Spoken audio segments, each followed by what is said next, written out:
बताई ओढ़ के रजाई धरेला हमके पाजा जी। असरे में बीत जाई जान त खाड़ होई जाई राजा जी।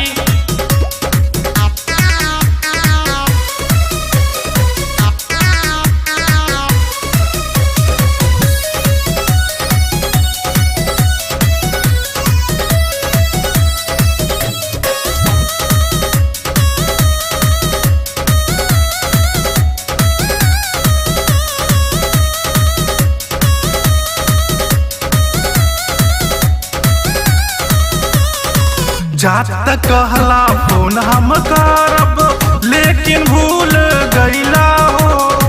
बीतल नवंबर आयल दिसंबर कह के नाही अइला हो। जात कहला फोन हम करब लेकिन भूल गईला हो। बीतल नवंबर आयल दिसंबर कह के ना तू अइला हो। देला सरकाई मोचर पाई लूटे चाहे ला माजा जी। असरे में बीत जाई जान त खाड़ होई जाई राजा जी।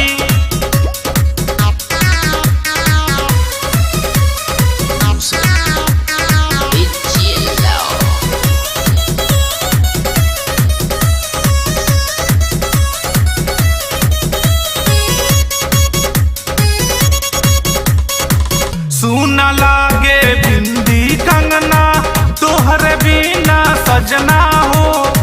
बीतते खरवा सनई हर जाइब सुना हमर कहना हो। सुना लागे बिंदी कंगना तोहरे बिना सजना हो। बीतते खरवा सजाइब नई हर माना हमर कहना हो। पारस पिया धर के लजिया जौनपुरी देता साजा जी। असरे में बीत जाई जान त खाड़ होई जाई राजा जी। अप्रैल में अइबा का।